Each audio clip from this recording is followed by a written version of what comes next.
Gary, Indiana in 1990s was the murder capital of the world. It's a blue-collar city, so the fastest way to make money sometimes is selling drugs or getting into gangs. We would have bullet holes all around our house. We used to play this game, it would be called like the drive-by, and when cars would go really slow, we would all like jump in bushes to make sure, like just in case it was a drive-by, that we would like hide. You become your environment, and the environment maybe overtakes you.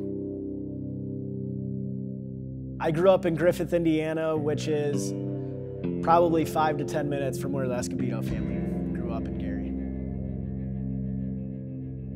Wrestling was what his family did. Our family wanted to keep us busy. They wanted us out of the street.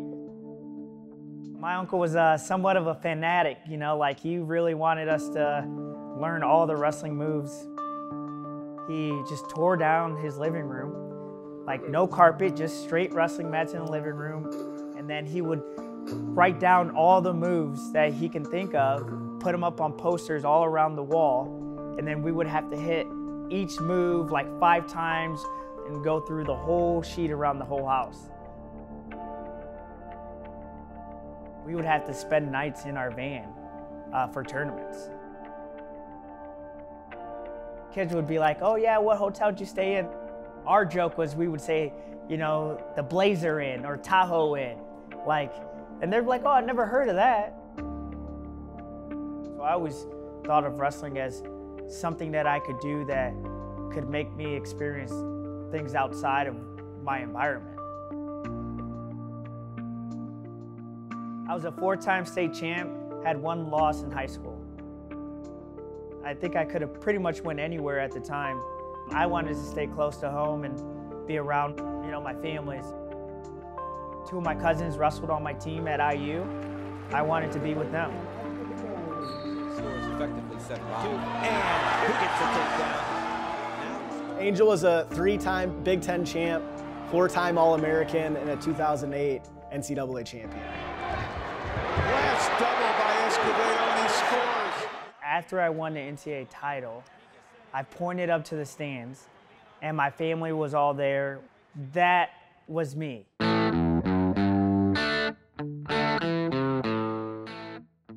Indiana has always been my second home. I was always looking for the opportunity to come back.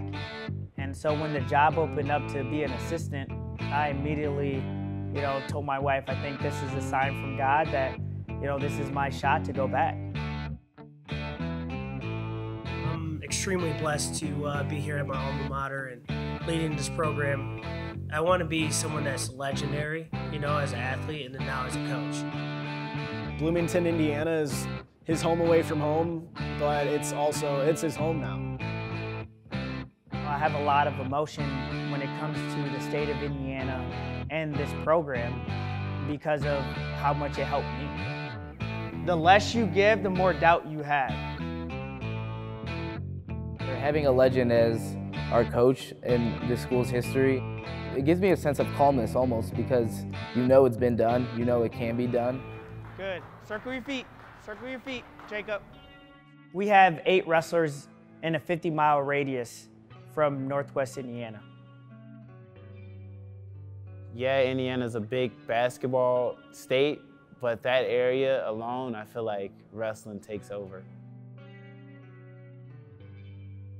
Where we are, you need a certain type of kid to persevere through the hardships of building this program back up to the top. And you need guys that have confidence that can go through it.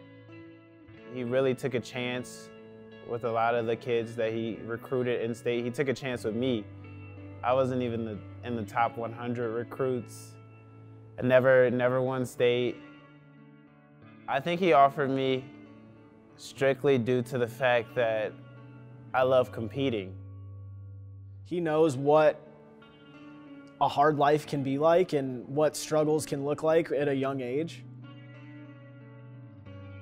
It's a great opportunity to speak on a point where his life was challenging, and it allows the guys to connect with him personally, I think.